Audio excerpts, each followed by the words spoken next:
Hello, listeners, and welcome to the third and final part of this mini-series with world-leading cult expert Dr. Alexandra Stein. In the second segment, Alexandra broke down why certain terminology in the space of cult education is used and why it shouldn't always be avoided. In this third and final part, there is a focus on Alexandra's charity work and what she's currently focused on with her life's work. For early access to ad-free full-length episodes, please visit patreon.com/The Cult Vault to support this show from as little as £1 a month. But for now, here is Dr. Alexandra Stein. The charity that you are with, we've mentioned a bit now, and I'd really like to dedicate sort of the last portion of our interview to speaking about all of the work that happens with the Family Survival Trust, because it's an incredible foundation that also does a lot of that prevention work that you've mentioned. So the Family Survival Trust, can you tell us all about the organization and your work within it? Yeah, we're tiny and we have almost no resources. So, but I think punch above our weight, And I think part of that is because it has a long history. It was founded probably around 40 years ago, and it was originally under a different name.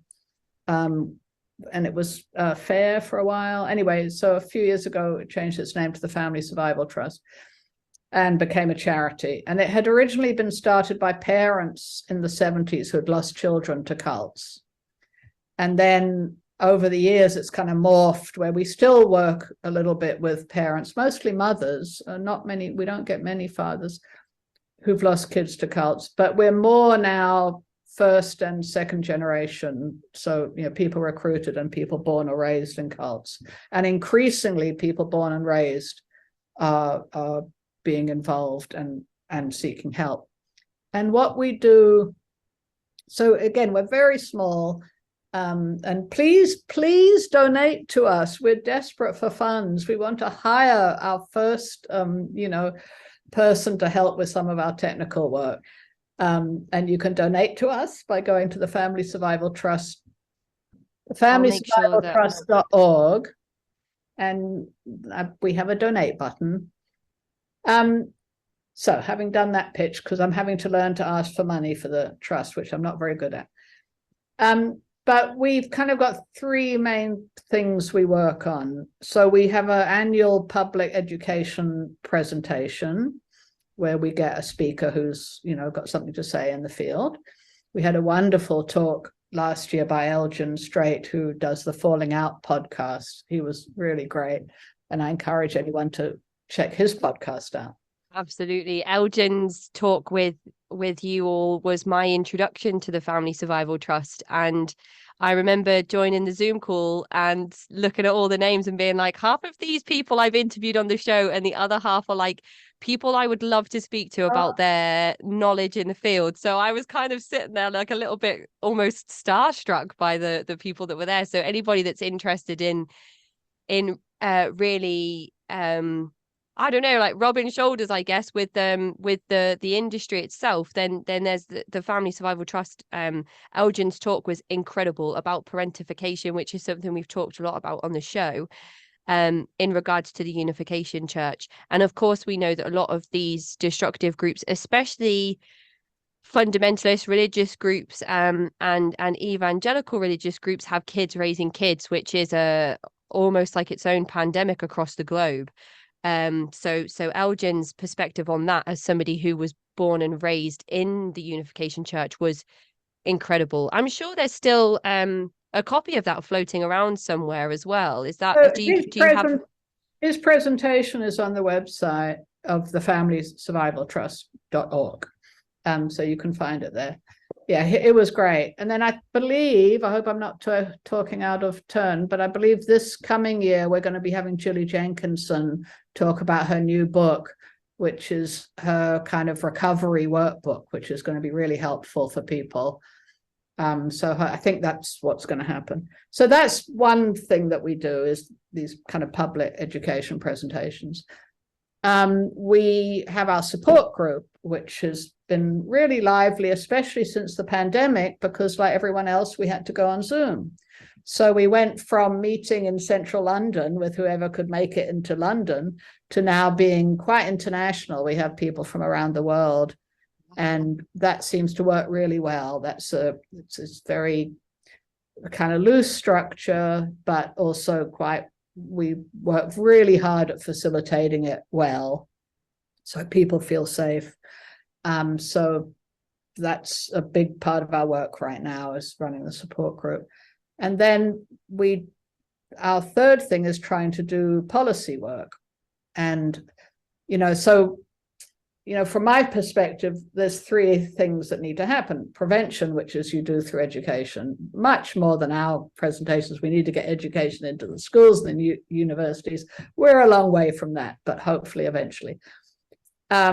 Recovery, which we sort of cover with the support group.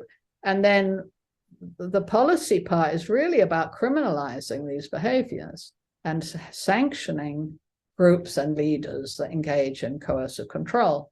So to that end, we this year published, I think, quite a significant report where we interviewed 105, I think was the final number. Well, it wasn't, it was an in-depth survey. So kind of a self-interview in a way, with a lot of long answers as well as short ones, of people who had been in cults in the UK or cults that were based in the UK.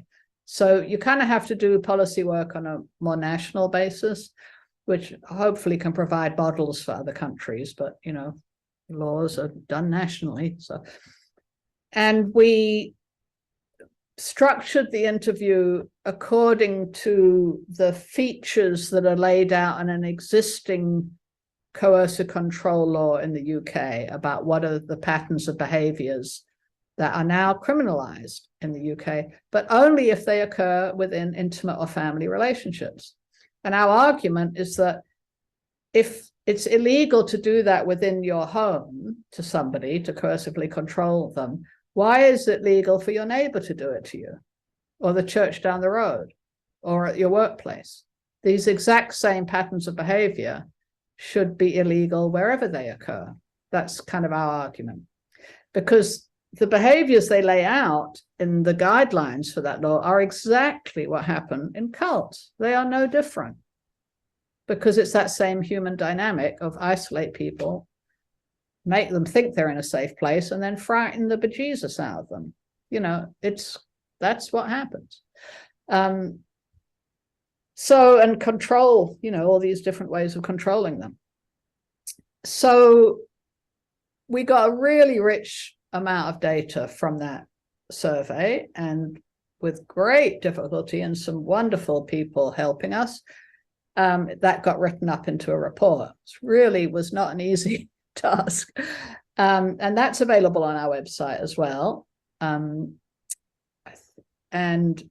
that goes along with a legislative recommendation, which is to expand that law to include non-intimate or family relationships.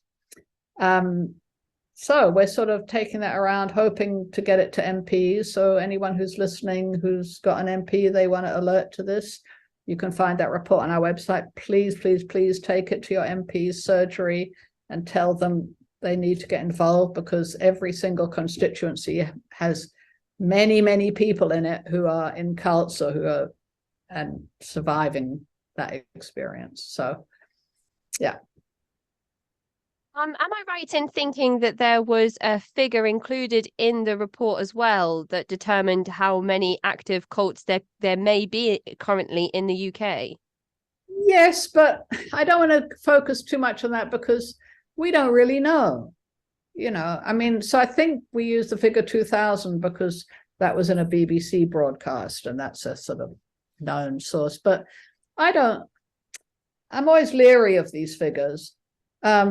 Of these people that we interviewed, and the sample, we just put out a kind of announcement on social media, and I think within 2 or 3 weeks, we got these 105 people.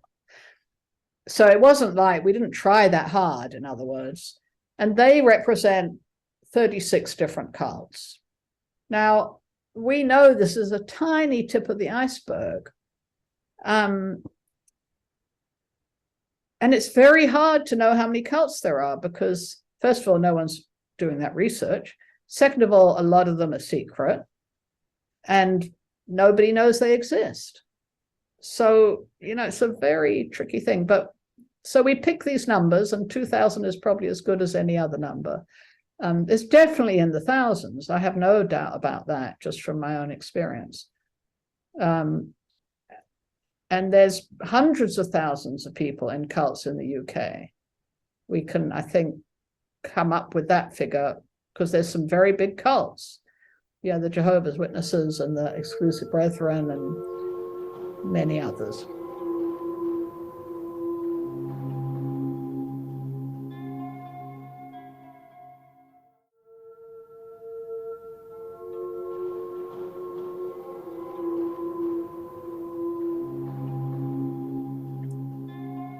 The recent Guardian coverage on the House of Lords inviting Nithyananda to come and speak, and given a fugitive who has warrants out for child sexual abuse and the worst of human crimes, has been given access to British politicians in the House of Lords. So this is obviously, I don't know if this is something that's happened intentionally. I don't know if this is something that's happened by mistake. I don't know if we'll ever truly know, because that's the nature of these things.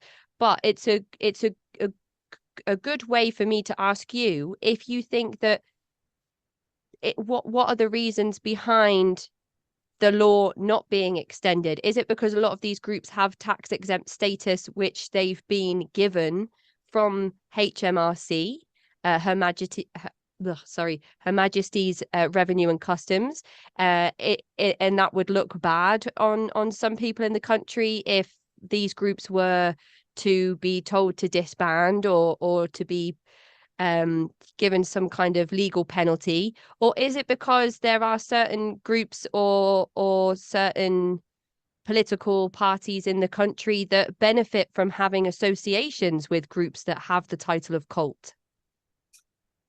I think this is a difficult question. I think the chair of our charity, Tom Sackville, who's been dealing with this, policy stuff for years and is a former MP himself, I think he feels there's a couple of things I've heard him say. One is that there are large religious institutions like the Catholic Church and so forth that don't want to get in a position of where they get confused. I think they're confused about the religious thing. Like we don't want to ban religions. We want to ban these criminal organizations. But I think there's a lot of confusion and they don't want anyone stepping on their toes. So I think that's one thing. The other thing he talks about a lot is that it's kind of difficult. It's you have to learn something to understand this. And this is somewhat new, even though, I gave the history of the sociology of knowledge around this, but, it doesn't go back that far, does it? We're just talking World War II. So we're still developing knowledge about this, and it's a bit complicated. And as Tom Sackville would say, the civil servants want to go home at 5 o'clock. And I'm not sure, I trust him on that. He knows a lot about how things work. I think, and then, there's other complexities. Like, first of all, it always astounds me the lack of Google usage that these people use. It's like, there's all these vetting requirements for, terrorist organizations. And it's a little bit racist, actually. Anyway, so if I want to go teach at a university, do a guest lecture, I have to present my passport. They have to vet me. It's a whole nonsense.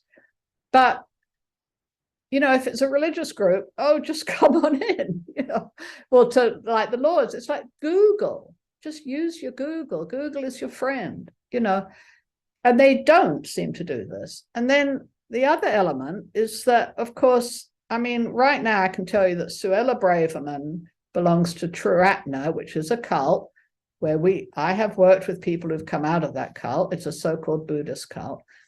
the former policy advisor at number 10 for Boris Johnson, Munira Mersey, is part of Spiked Online, which used to be the Revolutionary Communist Group. I mean, it defeats the imagination, I know, but that was a cult. And Claire Fox, these big people in Brexit, she's now in the House of Lords, and all these other people go back 30 years together in this political cult, which you can find if you Google. And the newspapers don't seem to give a damn about this and just think it's perfectly normal. So, you know, this is where we have a long way to go to kind of raise awareness about why this matters. You know, and it matters because these people aren't speaking for themselves. They may not even know who themselves is at this point, you know. And their first loyalty is generally to their cult and not to, for instance, their constituents or the country, you know. And I'm sure there's others that these are just the two that are at the top of my head that I happen to know about. And, you know, I'm sure it's also true of the Labour Party. I'm not going to be partisan about this. You know, there are these ultra-left cults that I'm well aware of, and there are probably certainly councillors who belong to them. I don't know about MPs. So I guess I partly think it's a historic moment where we're at. So I often talk about the how did we get the coercive control law in the first place? Well, that's the result of a movement. That didn't just appear because someone suddenly thought it was a good idea to look after people who are getting psychologically controlled in their homes. That's really the result of a long process from the 70s where feminists and the women's movement started bringing attention to domestic violence. And then that became kind of understood after many years in the mainstream, and there were laws against domestic violence. Then after that, it was like, well, actually, it's not always about just the violence. That also goes with psychological control. And with a load of people doing a lot of work, they got this law. So the way I look at this is we have to also build a movement. And I think we are building a movement of people who are telling their stories and speaking out. And I don't really know how to do this. And anyone who does, we need help, you know, but we need to create enough pressure that overrides the sort of indifference of government to say this is a really serious problem. And, you know, there's child abuse, there's sexual abuse, there's financial abuse, there's physical abuse, et cetera, et cetera. And by the way, it overlaps with terrorism, which you all seem to care so much about. It's just you only care when the violence is directed outside the group, and you don't care when the violence is in the group. But that internal violence often is part of what ends up as being external violence. So you should care. Anyway, I could go on. But so I think we just have to really push at this, that these things don't happen without a lot of effort from a lot of people. But I think the timing is good right now because so many people are becoming aware and speaking out and getting involved. So in that sense, I'm optimistic. So there is the option for people to donate to the Family Survival Trust.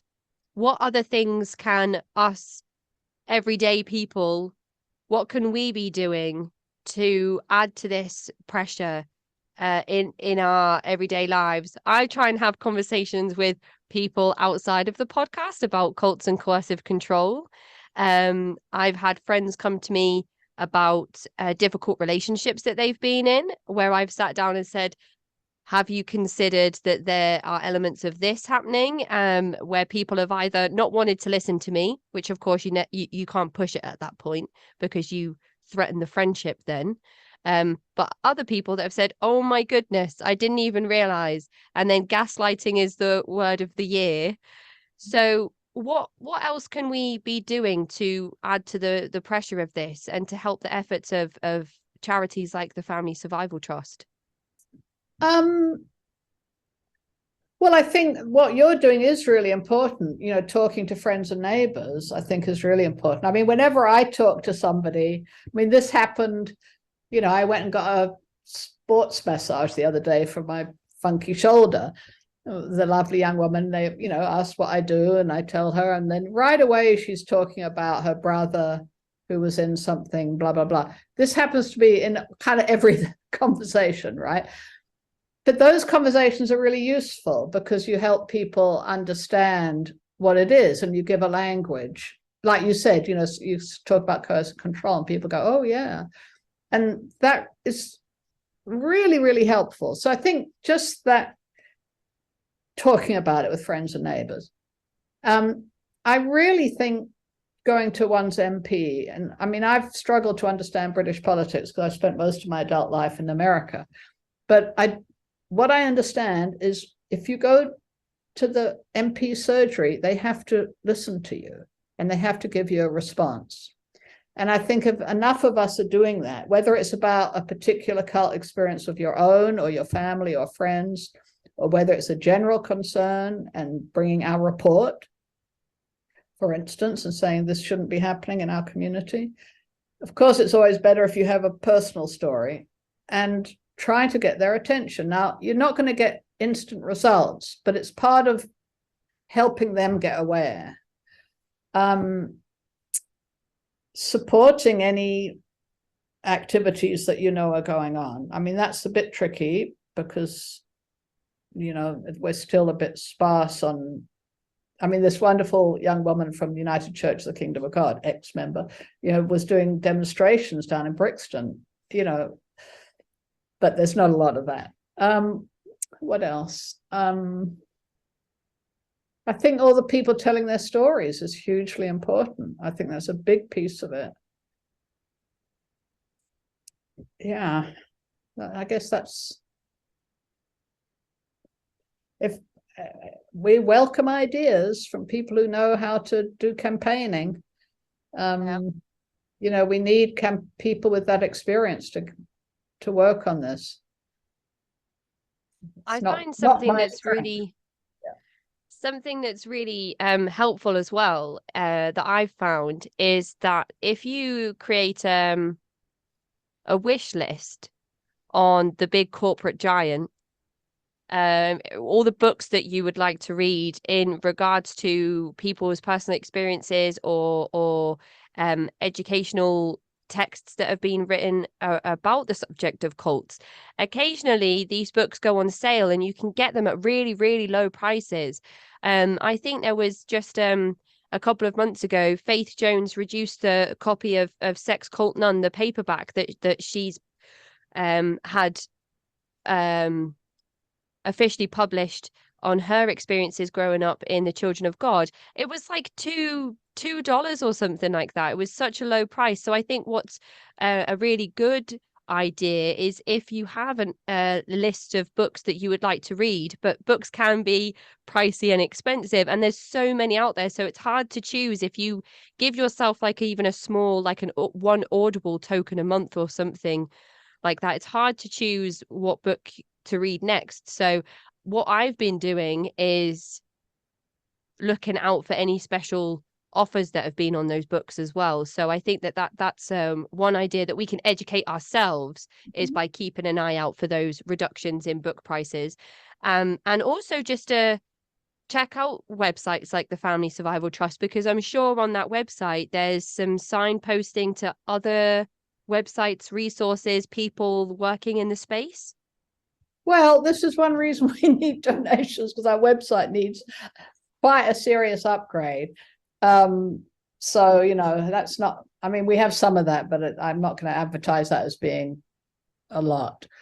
But, you know, as you're talking, and I'm thinking, you know, if for people who know there are cults in their community, you know, like especially around Christmas and stuff, you know, these, like if you get people trying to raise money in front of, on the high street, and you know that that's a cult, you know, go complain to the supermarkets, you know, just be loud about when you see cult activity. whether it's the supermarkets or the MPs or the whoever it is or the council, say, do you know what's happening in this group and why are they being allowed to do this? I think that's also important. I think that's a great point. And I know that it doesn't always work, but we've seen examples of where that has had the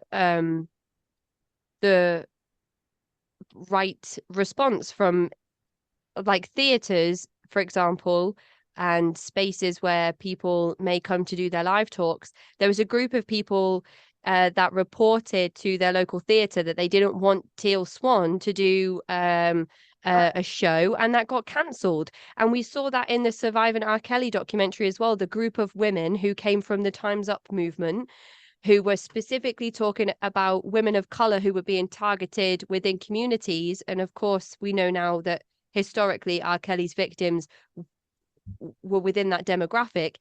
They were almost responsible for the re-interest that law enforcement had, and the whole cancelling of R. Kelly and his shows. And I think that there are examples that we can look at where it's been positive, where it's stopped potential predators from visiting your community. And that was the initial worry. The initial worry was, we don't want these people in our area, because if they're in our area, then there is the chance that vulnerable people within our community can be impacted and almost recruited by the presence of these individuals. So and I'm sure if anybody has a specific question, if there's a group in their area, if there's a personal story that they have to share, or they access the report on the Family Survival Trust website and take a copy, that there are always individuals like yourself, Alex, that people can email and say, how do I word this? I don't, what's the best way to show up to a place like an MP's office and word it so that it sounds like I know what I'm talking about, because sometimes these things can be hard to explain. Yes, yeah. I mean, the other place, of course, where a lot of cults are in the schools and the universities. So, if you're a parent or a student, I mean, even the primary schools now, there's all this meditation and mindfulness stuff coming in. I would want to query who's bringing that in, and then Google them and find out who they're associated with, because a lot of cults are coming into the schools that way. And the universities, the campuses are absolutely chock-a-block with cult recruitment. So, complain to the university, say, why are you letting these people on campus? Be loud. Hopefully one day they'll add something into the curriculum where people can be made aware of these types of environments from an early age. I mean, I had tried very hard when I first got here, because I was teaching a university course in America. And then, anyway, that's a long story, but, I've kind of proposed things at various universities, and the level of interest has been zero so far. Well, I had one university had a brief flurry of interest, but we should be teaching it in all our educational establishments, and it's highly teachable. It's not impossible to do at all. So anyway, we have a long way to go, but we are making progress. We are not static. We're definitely moving forward. We just have to keep going. It would be so interesting to come from like a psychology lecture where they probably talk about cults and coercive control, at least in some parts of the curriculum that's taught, and then to get approached by somebody that's like, do you want to come to a Bible study? And you're like, actually, do you know what? I don't think I do, because I've just come from my psychology class where I've been learning about transitional periods and when I'm most vulnerable. That happens. I mean, there's a wonderful woman in North London who teaches, what do you call it here? Junior school, high school. Anyway, I think sort of older kids. She has a very good prevention program. And they come to her and they say, oh, such and such approached me on the street. And they know what it is now. So, we know that education is a very powerful preventive tool. We just got to get on it. Yeah, I am so excited to be here and be a small part of it as well, because I feel like we will see a lot of change in the next 10 years, and I feel like I can feel that it's going to happen, but it's just kind of like not knowing when. So that's kind of exciting, and the subject itself also just fascinates me, and people just interest me as well. So I'm hoping to strap myself in for the long haul and be a part of all of the activism, exposing, and prevention work that is taking place all around the world. It's still weird to me because I speak to so many people that aren't in this country, to then speak to yourself who's like, yes, so cults are all around us in this country. And I think it again is one of those things where we need to recognize that it isn't just happening away from us. It's on our doorstep, and we need to be responsible for educating ourselves and others to stop that from being a thing. And then hopefully, government law and legislation and follows suit with all of that as well. So I guess that just leaves me to ask you, Dr. Alexandra Stein, not Stein. Is that right? That's right. Though I don't care when people get it wrong. I really don't. But yes, it is Stein. I probably should have opened on that with clarification at the start of the episode. Maybe I'll edit this into the beginning. So thank you so much, Alex, for coming to talk with me today, so close to Christmas. I really appreciate the time that you've given me, and that you've published Inside Out, and that you've published Terror, Love and Brainwashing, and that you are part of the Family Survival Trust and continue your efforts every day to tackle the subject of cults and coercion, and to help the rest of us become educated in the field as well. You've listed so many different people that have contributed to either sociology or psychology and studies, and people who have written books and experiment titles that have taken place. And I just think that if anybody wanted a place to start, they could listen back to this interview, write a list of all of the people you've said, and that would give them a good couple of months worth of stuff to go through. So I think you're absolutely a powerhouse of information, and I appreciate you so much being here to talk with me today and offer some of your education and experience to the listeners. Well, you're most welcome, and I hope people enjoy listening and get something from it. So thank you for the opportunity. Thank you so much, Alex. I'll speak to you soon. Take care. Bye-bye. That is the end of this mini-series with Dr. Alexandra Stein. For more information on Alexandra's work, please follow the links in the episode description. To get in touch with me, you can find me at cultvaultpodcast@gmail.com, or follow me on Twitter and Instagram @cultvaultpod.